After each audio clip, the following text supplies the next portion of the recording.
Welcome to another luxury rental doctor show. Guys, I am just so excited. We have another amazing guest today where we are diving into the world of real estate investing. We're diving into motherhood. We're diving into creating financial freedom with our amazing guest, Dr. Tiffany Thomas. Okay, listen up, y'all. She wears so many hats. She is a family medicine doctor. She is the founder of Moms of Margin, right? Hear that out. Moms of Margin. Let that breathe for a second. Now, she started off as an accidental landlord. Now she is an amazing visionary in the wellness and design space. Tiffany is inspiring and empowering moms to thrive. We were just in the green room, just sharing her journey and insights into building financial flexibility while balancing her career goals and family life. Tiffany, welcome to the show. Thank you so much for having me. I'm so excited to talk with you today. Oh my goodness. Okay, so Tiffany, you shared that you're an accidental landlord, and that was a turning point for you on your real estate journey. Looking back now, what would you say that moment taught you about navigating unexpected opportunities? Oh, it taught us so much. So I had always been somewhat interested in real estate. And so I'd say the thing that it really taught me was basically just communication, how to really communicate what your plan is to someone else. So my husband was the one who was more on the fence, and I had just had a really hard time convincing him. But once we got stuck in that situation and it was kind of we just have to make the best of it. It was like, okay, all right, I just have to really work on my way of explaining things and communicating things to him because it worked out very much in our benefit. But it was definitely a situation we did not see ourselves being in. Ooh, I love a reluctant spouse. I've got one as well, so I can totally relate. So, my question to you is, do you think you would have found this path to real estate had it not been for that first rental? I'm not sure. I think we might have eventually ended up here. I feel like I might have eventually been able to kind of wear him down.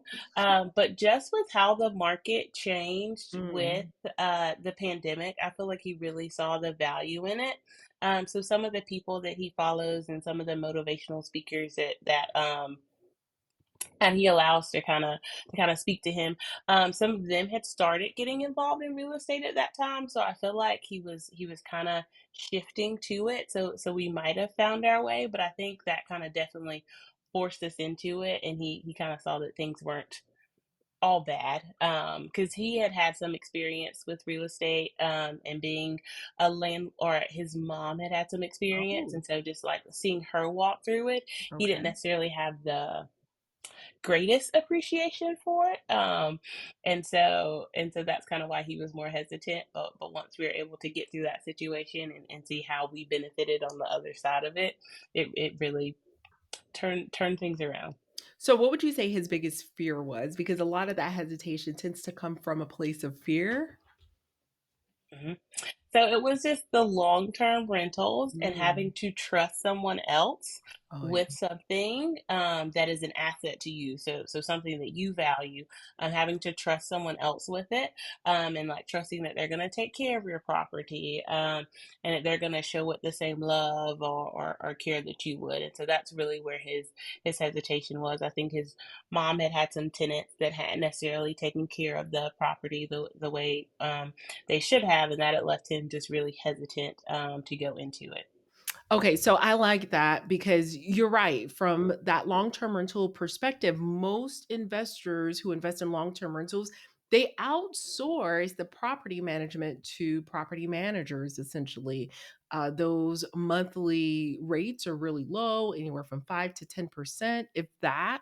And oftentimes I find that property managers, that role is one of the most thankless and the least profitable roles.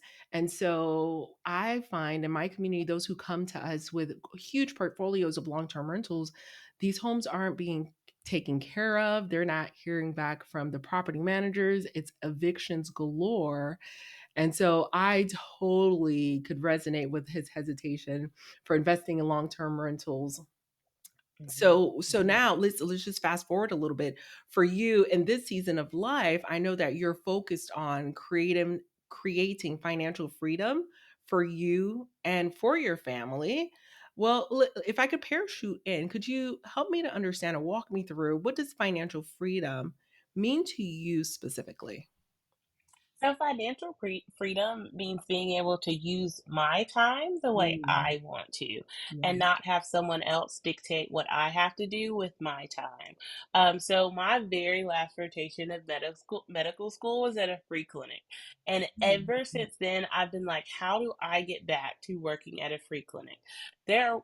I in no other rotation or experience have I found patients be just so thankful and so grateful for mm. anything that you could do for them, and that's what really spoke to me, and that's what I really like. I felt so appreciated in that role, and I was like, but it's a free clinic, so how can I pursue this passion of mine, be able to do this and still be able to support my family? I love And so financial freedom means like I can go work at a free clinic. So I started on the board of the local free clinic here. And so that was kind of like me getting my foot in the door. But as I'm transitioning, I'm so excited that I'll be able to start seeing patients there and kind of spending more time at this free clinic because it's something that I've really been trying to get back to ever since medical school. Oh, I love that. I love that. One of my mentors once told me, "You can't be the change if you don't have any change." So Yes. Yes. Yes. All I'm gonna have to right. write that down. Yes. Right. Yes. Yeah. That's perfect. Exactly. Exactly. So for you, financial freedom is, you get to work on your own time, you get to work on your own dime, you get to do the things that completely lights you up. And I found it through real estate investing. So real estate investing has shaped that vision for me. Do you feel like real estate investing is doing the same for you, or do you have some other avenues as well? No, so real estate is the primary means that's gonna give us the financial freedom that we want, and that's gonna allow me to do the things that I want, to go and travel as much as I want, and be able to do whatever I want with my time. I love that. I love that. And as I mentioned before, you're a mom, you're a physician, you're an entrepreneur, you're sitting on this board of the free clinic. I was thinking, okay, she's got the trifecta, but is it a quadfecta potentially? I think so. But each of the roles has its own demands. How do you stay grounded when the pressures of work and family and life in general starts to weigh on you? So I think boundaries is kind of Mm, the biggest things. So whenever we moved here, from I used to live in Alabama, and so whenever we moved here, like I'd get home and I'd kind of like struggle with the transition, and I felt like I was bringing work home too much. And I actually mm. realized that I went from a 45-minute commute to a 15-minute commute. And like that was honestly the issue. Like I didn't have that much time to really decompress. And so I feel like that's something that really helps me kind of switch my hats. Like, okay, all right, I get home, and sometimes I would just sit in the car for 5 minutes, and it's just like a let me make sure that there is a distinct boundary between work and home. And so I switch those hats, and so I think making sure that I have appropriate boundaries, but also sometimes I am super blessed that my mom is the primary person who watches my kids. So my mom will be like, "Hey, we're in the parking lot," and so like I'll just run outside and like my kids are in the car, or I'll be doing something, and my mom's like, "Hey, we're nearby, like we're coming to you." And so I think having those boundaries, but also being able to kind of sneak peeks of my kids and bring my family into my work life. As a as a doctor, I was the program director, so every single resident had met my kids numerous times. They came to all of the events, so I definitely had boundaries, making sure I didn't bring work home, but I definitely brought my family to work as much as possible. Oh, I love that. And how grateful must you be to have your mom as the primary caregiver essentially while you're at work for your kids? I know a lot of moms they wish they had something like that in place, and sometimes it's accepting help. How difficult do you think it is for us as women in medicine to accept help? It is super hard. Mhm. I feel that we are. at least I was used to being able to do any and everything, Mm. and then being able to being having to ask someone for help. It's kind of admitting that, hey, I can't, I'm not who I used to be. Like I don't have it all under control. And I feel like a lot of releasing some of that control is super Mm. helpful. Um, and so my husband knows that there are two things that I really care about with my kids. And as long as you do those two things, like I'm really like I have learned that I just have to let the rest go. And so we both know like him, he's like really you have to make sure our kids get naps. Like if you don't put our kids to sleep, my husband's gonna be like, "Look, no, I don't know that you can watch them again. You kept them up too late." And so for me, one of them is really making sure that my kids get fed. Like as long as you feed my kids, Mhm. and they aren't hungry because that's something they can't do for themselves. As long as you feed them, I'm okay. So really, just making sure. So making sure that you know kind of like what are your non-negotiables, and then you just kind of gotta Yes. let the rest kind of go. Okay, so you've hit on something for those who are listening right now or watching and those who are sitting in the back, I want you to just come back to me if you're multitasking. What Dr. Tiffany just mentioned is a few things here, boundaries and how she's self-regulating in order to close out the day of work and start her day, at home. And then she just mentioned two non-negotiables. I love that. I love that you've created these tools essentially, or these frameworks that serve you. Could you talk to us about that? Are there any other like little tips and tricks that you have around frameworks and boundaries and non-negotiables? I want to explore that a little bit more. So a lot of times when I'm talking with moms, it's like, hey, what are you doing that only you can do? Okay, so those are Mm, like things that you have to keep doing. What are things that you're doing that anyone else can do? Like if you're doing something and anyone else can do it just as good as you, those are probably the things you should immediately stop doing. Like there's no reason for you to keep doing them if someone else is just as good, or yeah, if you aren't good at them. If you aren't good at them but you absolutely love it, then figure out how you can do it better, and kind of streamline that process. And then also thinking like, is there something that I'm doing that I could teach someone else to do just as well? So I kind of think about it as like a grid. It's like these are the things that I do well and only I can do. These are the things that I do well, but I could teach someone else to do. These are things that I probably don't do well and anyone else could do. Um, and then over and so you can put them all into a quadrant and kind of go through those and figure out, okay, is this something that I can easily delegate? I have had to work very hard to learn how to delegate. Just asking someone else to do something kind of like releases that control that I'm so used to having.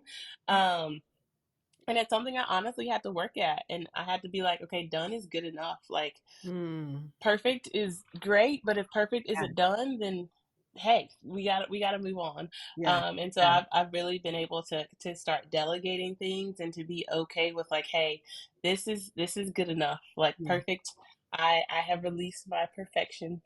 I had to let that go as a mom, and so I think that's one of the areas that I really struggled. Like I kind of expected my first to like follow this perfectly made schedule that I made for her, and Yeah. then when that didn't work, I was like, okay, perfection has to go. Like it's just perfection and motherhood don't really go together. Mm.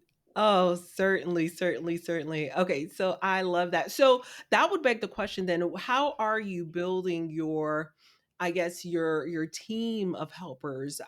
You've mentioned your husband's chipping in, your mom's chipping in. How do we, what if we live far away from our family? What are some tips, some tricks, some tools that we can use to find that person that we can delegate to maybe babysit a little bit or help out with some household chores to just keep things a little bit less chaotic.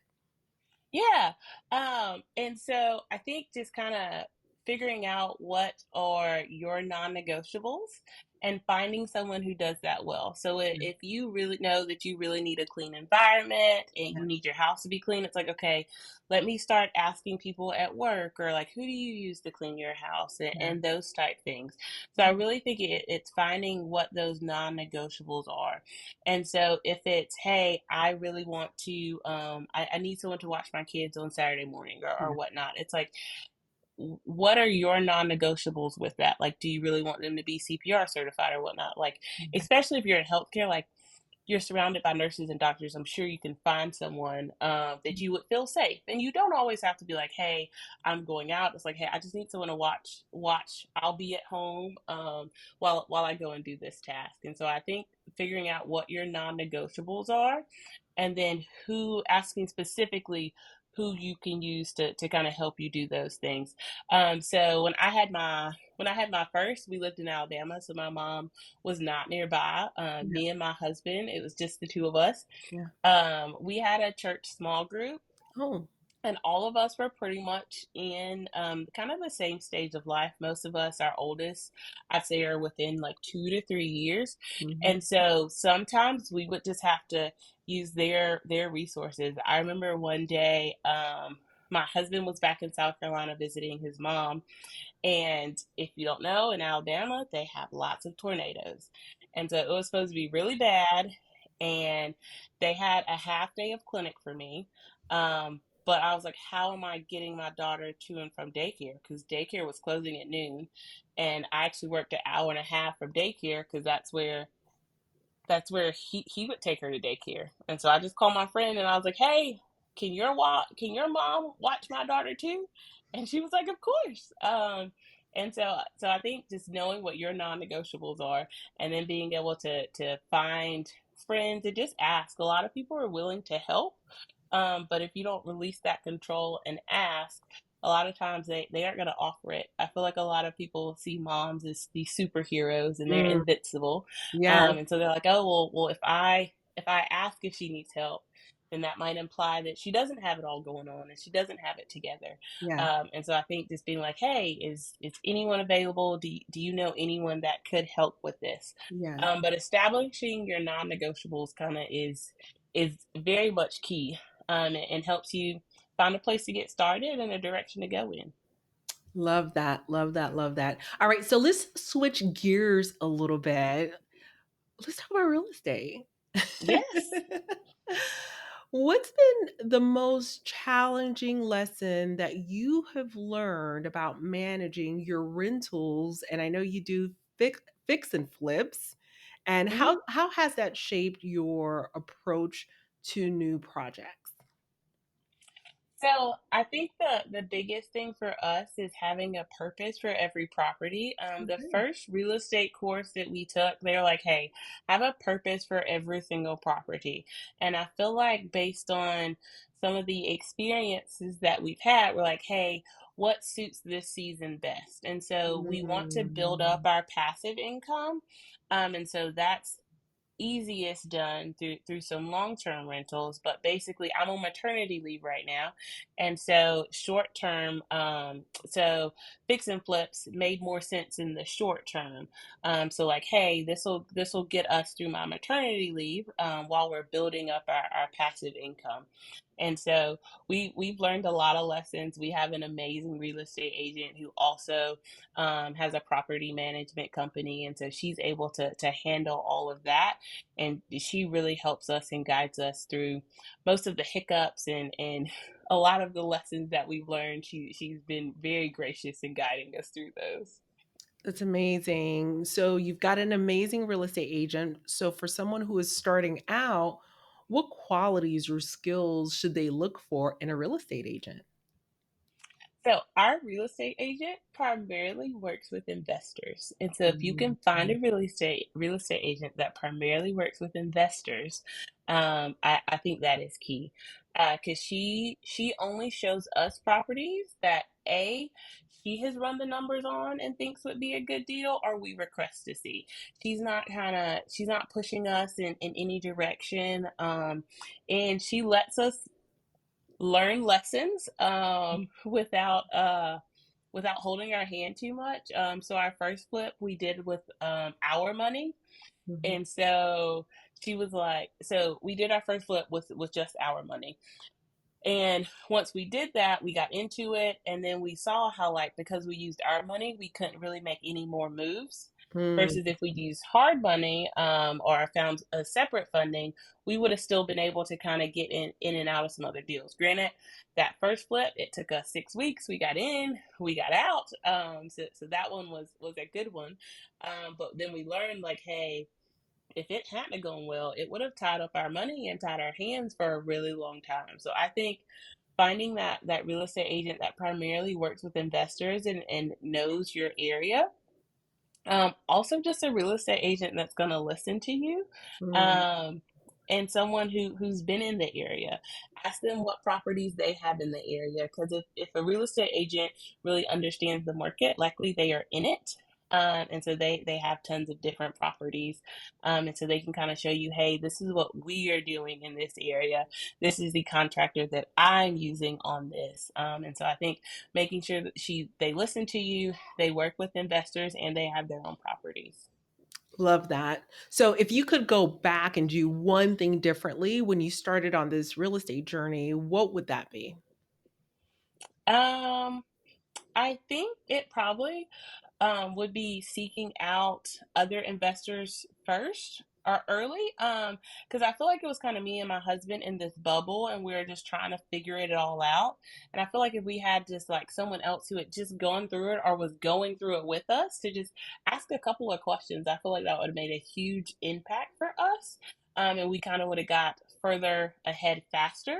But we have learned a lot of lessons, and I appreciate all those lessons and all those mistakes that we've made. But I do think that if we had someone kind of going with us, so right now we have a couple who, like, we're trying to help get them started, and so they ask us a lot of different questions about, hey, how would you do this? What's the difference between these two types of loans? And so I think just having someone to kind of walk through it with you would have been super super helpful. I love that. I love that. So, going back to the perspective of, okay, you've got this big girl job, you're this big doctor, but what was the light bulb moment for you? The moment that you realized, you know what? This real estate path is the right one for me. What was that catalyst that opened that doorway for you? So we were in the situation where I was just working. Whenever we moved here, I was the only one working, and Mm, so we wanted a way for my husband to continue to provide for us while he wasn't working. And so it kind of made sense for us to pursue real estate, um, because we had just sold both of our houses in Alabama and moved here, and it was like I wanted a new car. Um, and so it was like we can use this money to buy a new car, or we can use this money to buy a property, and then that property pay for the car, and then that way we still have the money and I have the car. And so that was kind of one of the light bulb moments where it was just like, okay, how can we still make things happen, keeping the budget that we have? And of mhm. course, it's just like you just got to find more income to kind of cover those extra expenses. And so I think once we had that money from that first property, it just made sense that, like, hey, we got to go into real estate, like, full force. Like, we have to take advantage of that. It's a non-negotiable. Like, it's something that just makes it's a no-brainer. We just have to do it. Okay, so I want you to imagine speaking to a mom in medicine right now who feels kind of like they're stuck. Like, this is where I am. This is what I signed up for. I got this big degree. I've got these student loan debts. There's no way out for me. So that whether they feel stuck with their career, they feel stuck with their finances, or just in life as a whole, what's one piece of advice you wish someone had given you when you started out? Ooh, a piece of advice. Mhm. Let me think about that. Uh, I think probably the biggest piece of advice is it kind of just the saying, "This too shall pass." I feel like whenever I was kind of, especially when I was a first time mom, like, I was at home. I had my first baby in residency, so I didn't have very much time off. Like, everything just seemed so right now, and it wasn't a, like, this is a season. So Mm, realize that everything is seasonal, and this is gonna pass. Like, yeah. I remember being at home and like my daughter would just like be crying, and I'd be like, I I'm a whole doctor and I do not know why you are crying. Like I have tried everything. And just being so overwhelmed with it and not necessarily having people to talk to, or not knowing how to reach out, because it's like, hey, I'm a whole doctor, like I should be able to figure this out. Yeah. And so I think just being like, hey, whatever season you are in, it is going to pass. Like you will get to the next season. You will get through this valley. You'll get to the next mountain. Like this is gonna pass. Oh, so good. Mm. I wanted to let that kind of resonate for a moment. It's such a great reminder. Well, Doc, a little birdie told me that your next home you're planning to design is a short term rental. Yes. Oh, I would love to dive a little bit deeper with you on that. What would you say is your vision or your dream space for that property? So the one that we're eyeing, it's on a very historic street where I live. Okay. And so it's at the end of it. So that's why we are potentially in the running for getting it. And so here, um, so I live on the South Carolina Georgia border. So the Masters happens in Oh. Augusta, and Mm-hmm. so but we are close enough that people do short term rentals that probably like 2 to 3 weeks, and people have made up like their the entire year of their mortgage they can make in that 2 to 3 weeks. So we want to create something that hopefully we can get into and out of and in time to make sure is ready for the masters. And so that's kind of like what our goal is, because people will rent out huge houses and they'll Yeah. put like a TV crew in it, or they'll put something like that. And so that's kind of like our goal of exactly what we're looking for in the time frame. And so I've not necessarily designed anything that's golf themed, but I feel like since we're targeting that, people love the Masters. I had the opportunity to go last year, and I don't know anything about golf, but like I get it. I understand why people love the Masters, and so hopefully our short term rental will be ready for that time. Oh, I love it. So, guys, follow this channel. We're going to touch base with Dr. Tiffany to check in on her timeline, make sure that she's ready to serve those guests that are coming in for the Masters. So, some exciting times ahead of us. All right. So, are you ready for some rapid fire Q&A, Doc, before we land this plane? Yes. Awesome. Okay, so what's one moment when you felt completely burnt out and how did you overcome it? So this time last year, I was at the end. So being a Mhm. program director, so we always talk about FTE, and so as a program director for family medicine, you're point 0.6 FTE, Okay. and so I had stepped into that role in June. Whether or not I should have is a whole nother question, but I stepped into the role of program director in the June. Um, but I had to be point 0.6 clinical as well. We did not have another family medicine preceptor for the clinic. So I was doing point 0.6 program director and point 0.6 clinical. So that is 1.2. Mhm. So of course, one is technically a full time job. So I did that from June until the middle of December, and it was not. I was not in a good place. I was just forget like I could not keep it all together. Like there was meetings that I not necessarily that I had to be, but that I was like planning to be at that I was missing. And then uh at that time I also was making sure I was doing my meal preps every single week, and my plate was too full. And so I was like, you all have to hire someone else. Like I cannot keep going like this. And so basically I just had a discussion with them, and I was like, it's me, or you got to hire someone else. Like I cannot keep going. Like you either need another program director, and I keep doing the point 0.6 clinical, um, or you hire another clinical person. And so they hired another clinical person. They started towards the end of December, and kind of that's when like the load lifted and the lights came on, and I was kind of able to move a little bit better for a very short period, probably about 4 weeks, and then I found out I was pregnant. So There you go. whole kind of thing shifted. Oh my goodness. The fun does not stop, I tell you. Goodness gracious. Any Mhm. books, podcasts, or tools that you're loving right now that's helping you out with life or helping you out with business?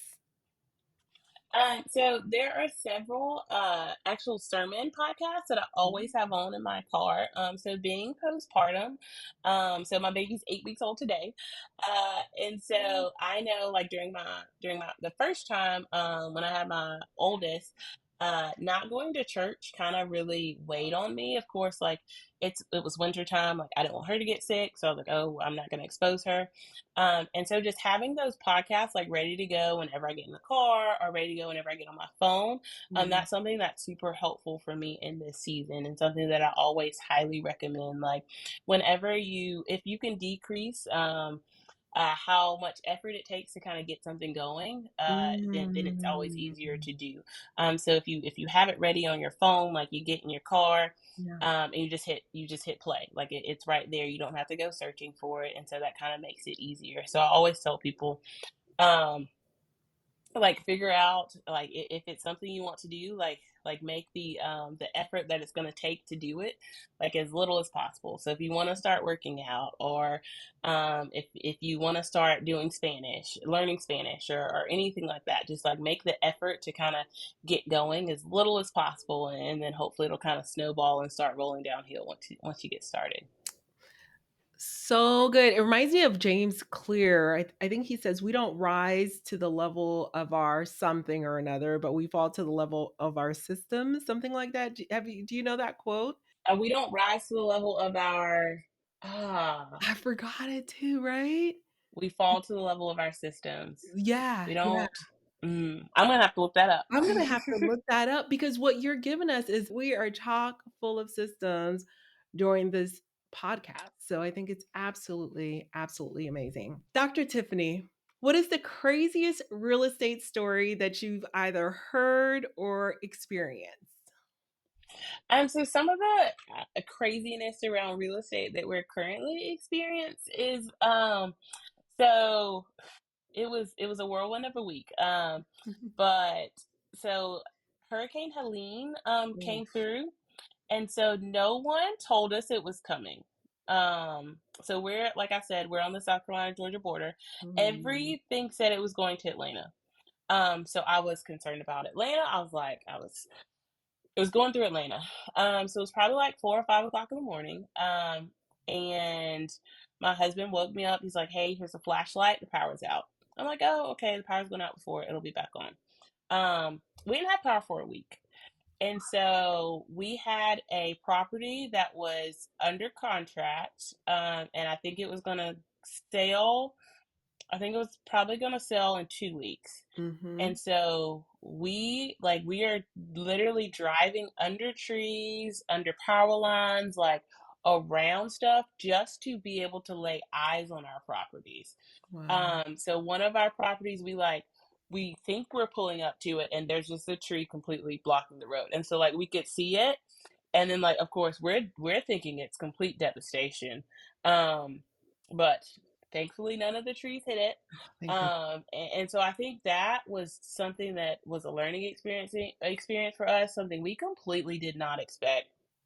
And so just how much effort it took to go visualize and lay eyes on our properties, during that time, and then also working through the insurance companies.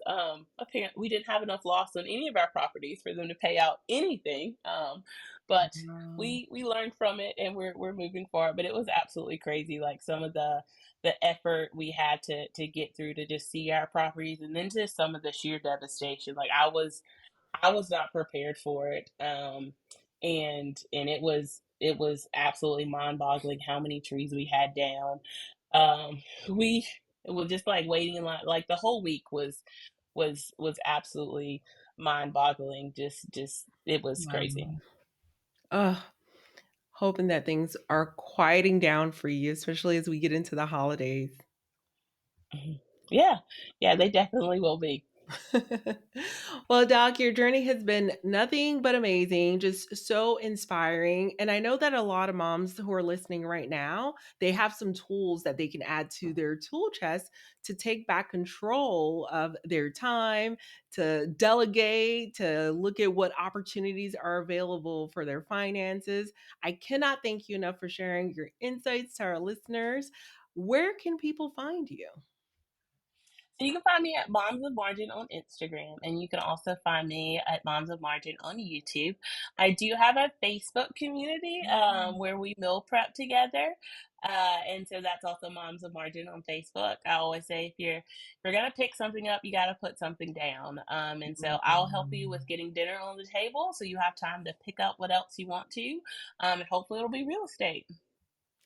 Love that. And we will link all of that in our show notes for everyone who is listening or watching. Do not forget to follow Tiffany in all the places. Remember, investing isn't just about growing wealth, it truly, truly is about building the life that you love. Until next time, stay inspired and keep creating opportunities that serve both you and your family. Love you all to the moon. Bye bye for now.